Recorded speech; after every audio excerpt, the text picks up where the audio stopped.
सखी किस्म का सज्जन है, बड़ा बड़ा प्यारा है। मैं उसे सखी मानता हूँ। मैंने अपनी परेशानियों के दिनों में भी उस शख्स को सखी देखा।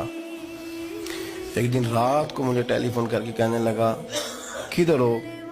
मैंने कहा मैं घर हूँ। नहीं, अक्सर सफर में होते हो ना?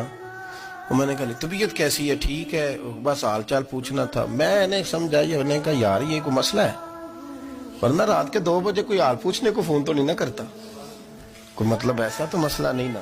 तो मैंने बैक कॉल की, मैंने कहा यार मेरी बात सुन, मसला क्या? कहने कुछ नहीं दिल कर रहा था। मैं कहा मेरी गल सुन, रहे हैं असी 4-5 साल कट्ठे, मैं तेन जानना, असल बात कर।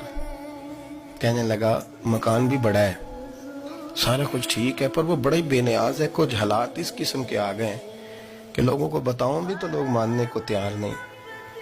ज्यादा नहीं, मुझे ना थोड़े से पैसों की जरूरत है, कोई 15-20 हज़ार अगर मिल जाए मेरी जरूरत। आप यकीन करें मैं रोता रहा सारी रात। मैंने कहा मेहरबाना तेरा किस तरह करांगे, इससे लेके जमाना इस्तेमाल करता था, पर बेपरवाही वेख ना सज्जड़ दी, जिथे किसे दी पेश ना जावे उन्हें ताजा वाले दर दर रोले ते मंगते तख्त बिठावे।